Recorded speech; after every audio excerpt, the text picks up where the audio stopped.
By 1932, unemployment exceeded 25%. Breadlines stretched for blocks. Banks were failing by the hundreds. Amid the chaos, the Armitage Trust quietly increased its holdings in failing financial institutions, not to save them, but to control their liquidation. By acquiring their debts, they gained legal access to thousands of corporate charters, patents, and mineral rights for pennies on the dollar. But their most disturbing move was political. Documents, declassified decades later, revealed that the Armitage Trust had provided massive campaign loans to both major presidential candidates, Herbert Hoover and Franklin D. Roosevelt. The UC loans were routed through front companies, disguised as bond purchases and infrastructure investments. On paper, nothing illegal had occurred. In practice, the trust had ensured that no matter who won, its interests were protected. "Armitage men are everywhere," complained a senior Democratic advisor in a 1933 letter. "They are in the Treasury, the banking committees, even the speechwriting staff. It's as though the election never happened. The public never knew. The newspapers never reported it." And when Roosevelt launched the New Deal, much of the financing, from public works to federal housing, flowed through intermediaries controlled by the Armitage Trust. The system was consolidating, and America's democracy was becoming a formality. During World War II, the Armitage Trust transformed from a domestic financial power into a global operator. Its key subsidiary, Echo Holdings, established offices in London, Zurich, Buenos Aires, and Tokyo. Ostensibly, these branches were meant to facilitate post-war reconstruction. In reality, they became conduits for a darker mission, acquiring strategic industries under the cover of rebuilding. Internal company records, partially leaked in the 1970s, show that Echo Holdings purchased over $14 billion in today's money in European manufacturing and mining companies between 1945 and 1952, often using shell companies registered in neutral nations. In Germany alone, they acquired over 200 factories that had once produced tanks, aircraft engines, and munitions. By the 1950s, those same facilities were producing cars, electronics, and chemicals, all under Armitage control. More disturbing was Operation Echo, an alleged covert arrangement between the trust and elements of U.S. intelligence. Declassified OSS cables from 1946 mention financial coordination with Armitage agents in occupied Europe. A 1948 CIA memorandum went further, warning that private financiers are consolidating too much post-war leverage in the industrial apparatus of Western Europe. But nothing was done. The Cold War was beginning. Washington needed allies and money. The Armitage Trust provided both, and with that cooperation, the trust gained something far more valuable than profits: political immunity. By the 1960s, Armitage had transformed from a single trust into a sprawling financial conglomerate. Through a labyrinth of subsidiaries, it controlled investment banks, insurance companies, and holding firms. But it was about to make its boldest move yet, one that would shift global power permanently in its favor. The first sign appeared in 1961, when a mysterious consortium named Orion Capital Group began quietly purchasing large stakes in major U.S. corporations. At first, the acquisition seemed unrelated: a shipping company here, a steel manufacturer there. But a 1965 Wall Street Journal investigation found a startling pattern. Orion was steadily acquiring influence in companies tied to defense, energy, and mass media. By 1970, Orion, a front for the Armitage Trust, controlled voting shares in over 140 of the 500 largest U.S. corporations. Yet their most audacious play came in 1971, when President Nixon ended the gold standard, severing the dollar's link to precious metals. Almost overnight, money ceased to be a tangible asset and became a product of confidence and credit, domains that the Armitage Trust already dominated. A 1972 Senate Banking Committee report, buried under layers of bureaucracy, warned a small number of private financial institutions, largely unknown to the public, now exert influence over the issuance, distribution, and circulation of U.S. currency. Their reach extends beyond borders and beyond democratic oversight. The report was never released to the press. By the 1980s, whispers of the trust's control had grown louder. Investigative journalist Michael Daly spent 7 years tracking a maze of shell companies, offshore accounts, and boardroom connections that all seemed to converge on one place. Armitage House, a discreet office building on East 63rd Street, New York City. In 1984, Daley was preparing to publish a groundbreaking exposé titled The Invisible Empire: How One Family Owns America. Days before its scheduled release, he vanished. His car was found abandoned on a remote road in upstate New York. His notes and manuscripts were missing. The publisher withdrew the book, citing legal concerns. The official investigation concluded that Daley had voluntarily disappeared. Privately, several colleagues insisted he had been threatened. One of them later testified before a congressional committee under seal. He told me they knew everything, where his kids went to school, where his wife shopped. He said they'd make him disappear without a trace. And then they did. The case was quietly closed. Armitage was never mentioned. Despite mounting evidence of the trust's influence, the public and government alike continued to rationalize it away. Economists argued that such consolidation was inevitable in a global economy. Politicians claimed that private finance was essential for innovation. Even journalists, those few who dared to look deeper, were accused of conspiracy thinking. And so the system persisted, hidden in plain sight. The Armitage Trust had become a state within a state, issuing its own currency through derivatives, conducting its own foreign policy through investments, and shaping the very laws meant to regulate it. Yet no one could point to a single law they had broken. Their influence was too diffuse, too institutionalized, too deeply embedded into the machinery of modern life. The last and most chilling incident before their control became irreversible came in 1998, during the collapse of a hedge fund called Long-Term Capital Management, LTCM. The fund's implosion threatened the global financial system. A bailout was organized in secret, not by the Federal Reserve, not by the U.S. government, but by a consortium of 14 private banks. Leading the negotiations, the Armitage Trust. According to meeting minutes later subpoenaed by Congress, Armitage's representatives proposed a solution that would stabilize markets, in exchange for new regulatory exemptions for certain types of financial instruments. The deal was accepted. The crisis ended, and the trust emerged stronger than ever. By the dawn of the 21st century, the Armitage Trust had become more than a financial entity. It was a meta-institution, operating through investment funds, pension accounts, sovereign wealth vehicles, and dark pools of capital so vast that no single regulator could map them. It influenced elections not by buying votes, but by controlling credit. It shaped foreign policy not by lobbying Congress, but by underwriting wars. It manipulated markets not by insider trading, but by setting the very rules of trade. And the most terrifying part? Almost no one outside the industry had ever heard their name. The air hung heavy with panic. Crowds of desperate investors pressed against the iron gates of Knickerbocker Trust, their breath clouding in the cold morning air. Only hours earlier, the nation's third-largest trust company had announced it could no longer meet withdrawals. The stock market plummeted. Banks from coast to coast braced for collapse. And then, as if from nowhere, a single little-known banking house offered a solution. Not the U.S. government, not the Treasury, not even J.P. Morgan. Instead, the rescue came from a discreet syndicate operating under an obscure family crest, a family that had quietly been pulling financial strings for over a century. Within days, the crisis was over. The panic subsided, and the United States unknowingly had surrendered its economy to a private dynasty that most citizens would never know by name. But the truth was far more terrifying. Before we uncover the chilling truth about the $7.9 trillion company you've never heard of, and the family that secretly built it, make sure to subscribe to The Lost Fear and ring that notification bell so you never miss a journey into the shadows of history. Tell us in the comments where you're watching from. We love hearing from our global community of mystery seekers. Now let's step into a hidden chapter of financial history, one that changed the course of nations. To understand how a single family could come to wield control over a fortune exceeding the GDP of most nations, we must return to a time when banking itself was little more than a gentleman's game. The early 18th century. It was an age of empires. Britain ruled the seas. France clung to its colonies, and America was still a rebellious experiment.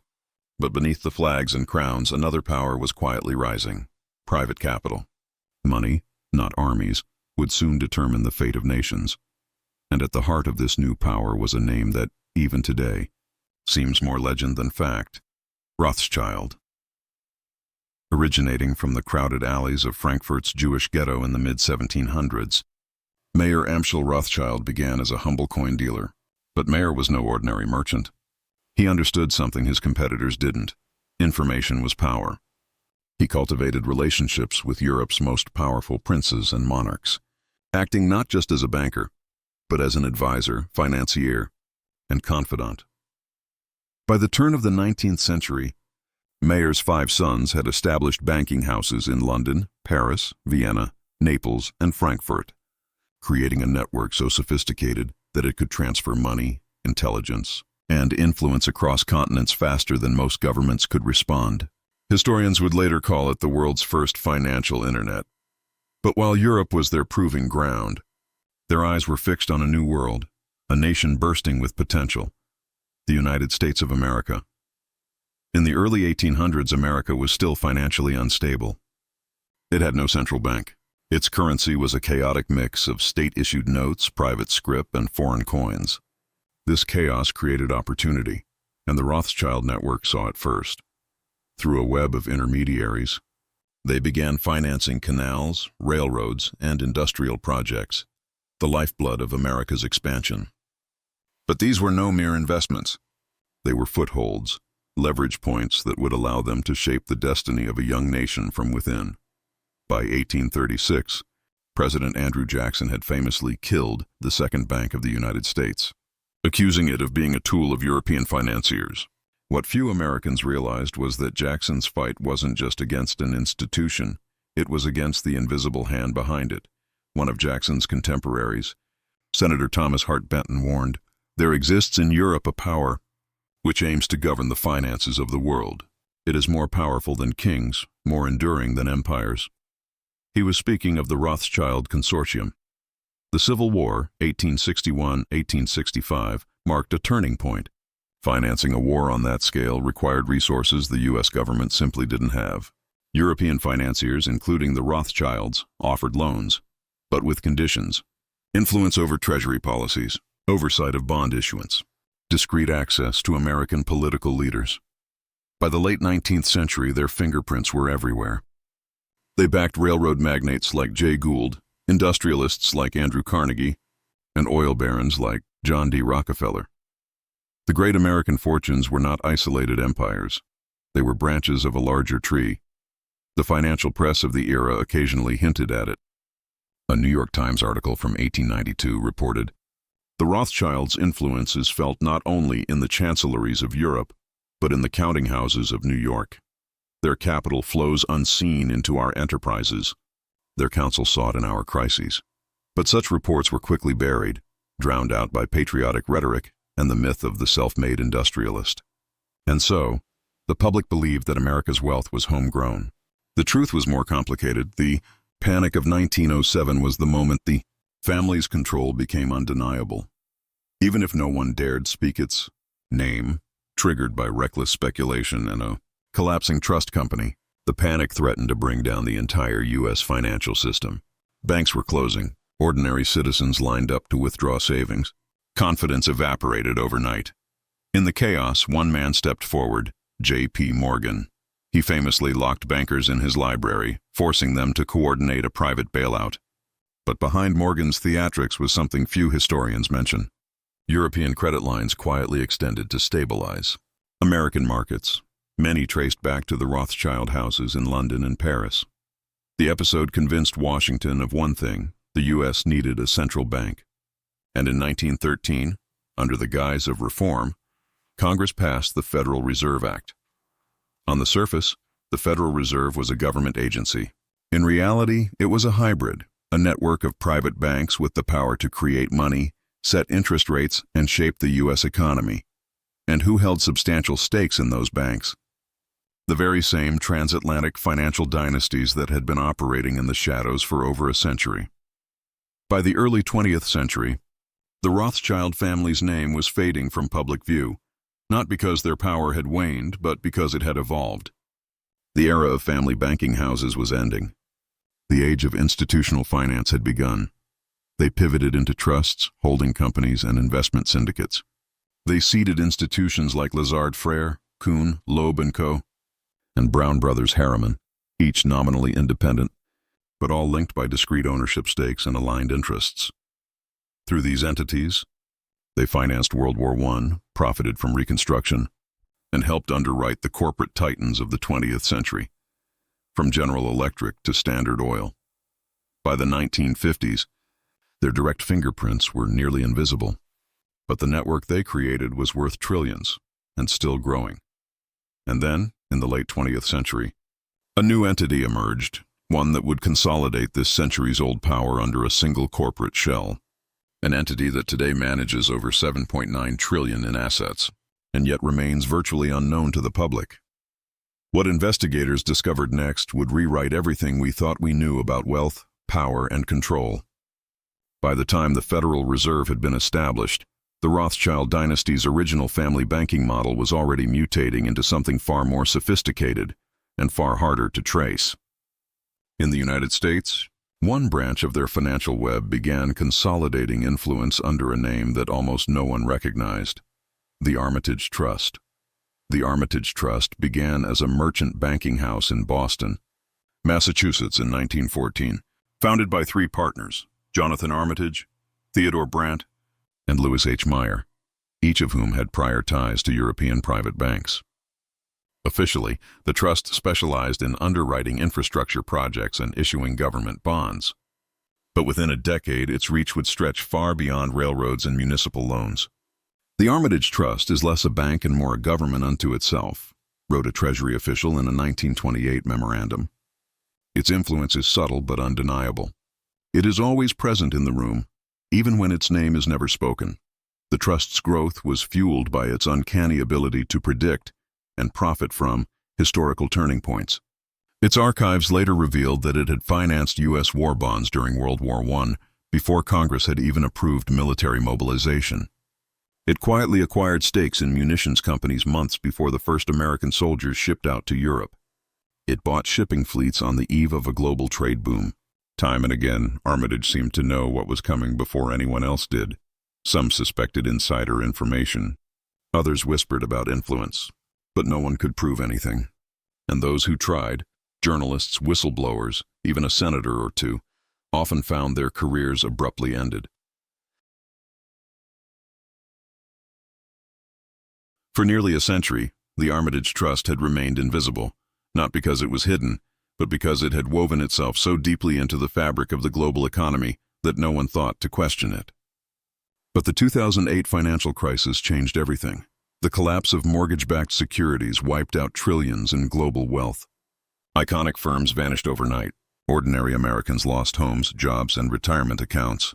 And yet, in the aftermath of this devastation, one name not only survived, it thrived: Armitage Holdings, Limited. While giants like Lehman Brothers fell, Armitage quietly doubled its assets. It acquired failing banks for pennies, expanded its stake in government debt, and increased its control over pension funds and sovereign investments. By 2012, it was the largest single institutional shareholder in over 280 of the Fortune 500. The numbers were staggering. And finally, someone in Washington noticed. In March 2013, Senator Eleanor Whitlock, D-May, announced the formation of a special investigative body, the Senate Subcommittee on Financial Oversight and Transparency, SFOT. On paper, its purpose was to investigate systemic risks in the U.S. financial sector. But insiders knew the truth. It was about Armitage. From the start, the trust resisted. Subpoenas were delayed. Witnesses failed to appear. Key documents could not be located. One Armitage executive even invoked the Fifth Amendment 47 times in a single hearing. But slowly, pieces of the puzzle began to emerge, and what investigators found was worse than anyone had imagined. The breakthrough came in September 2013, when a whistleblower from within Armitage's internal compliance department, codenamed Lyra, leaked a series of encrypted files to the subcommittee. The documents described an internal program known as Project Atlas, a coordinated effort to consolidate ownership across strategic sectors of the U.S. economy. Atlas, wasn't just about owning stocks. It was about control without visibility. The documents detailed 3 chilling tactics. Layered ownership. Shares were held through nested shell companies in over a dozen tax havens, obscuring the trust's real stake in corporations. Shadow board seats. Former Armitage executives occupied independent board positions in hundreds of firms, quietly steering corporate strategy. Regulatory capture. Armitage-funded think tanks produced draft legislation that was later introduced, almost verbatim, by congressional committees. "This is not investment," Senator Whitlock declared during a televised hearing. "This is infiltration. Deliberate, systemic infiltration of the American economy by a single, unelected, unaccountable entity." The media seized on the story. Overnight, Project Atlas dominated headlines, and the public, for the first time, began to hear a name they had never encountered before: Armitage. The subcommittee's next move was unprecedented.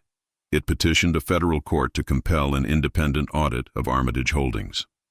After months of legal battles, including a Supreme Court appeal, the trust relented in May 2014. What the auditors found shocked even seasoned investigators: $7.92 trillion in assets under management, larger than the GDP of Germany and France combined. Ownership stakes in 93% of all S&P 500 companies. Controlling interests in over 70 central banks and monetary authorities worldwide. More than 400 subsidiary entities registered in offshore jurisdictions, many of them untraceable. Influence over 6 of the top 10 U.S. media conglomerates. Perhaps most disturbing was a section labeled Strategic Influence Operations, SIO, a division dedicated to market psychology, which had funneled over $2.3 billion into lobbying, academic research, and targeted media campaigns designed to shape public opinion and regulatory behavior. A single footnote buried in the report sent chills through the Senate chamber. SIO recommends using perception management to discourage public inquiry into Armitage activities, emphasizing the narrative that all investors are equal participants in free markets. This wasn't investment strategy. It was psychological warfare. The hearings resumed in June 2014, and with them came the most explosive testimony of the investigation. A former senior executive, David Kessler, who had defected from Armitage after 27 years.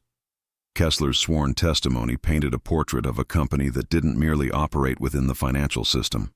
It was the financial system.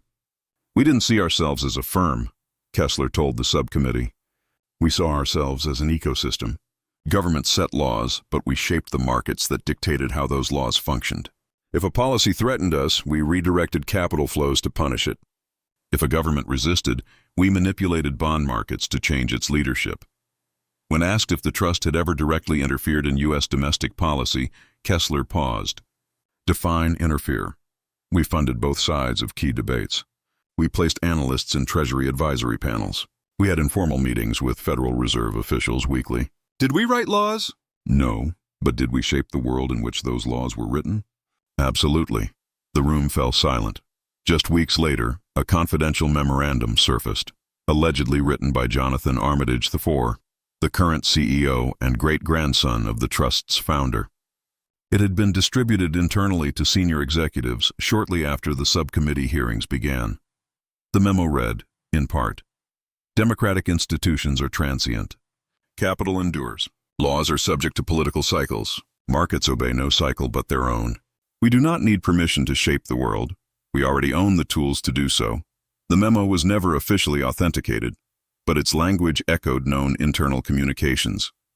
And if genuine, it revealed a chilling truth. Armitage did not see itself as a participant in the global order. It saw itself as above it. The revelations triggered a global uproar. Protests erupted in New York, London, and Frankfurt. Legislators in multiple countries called for investigations. Stock markets trembled under the weight of public outrage.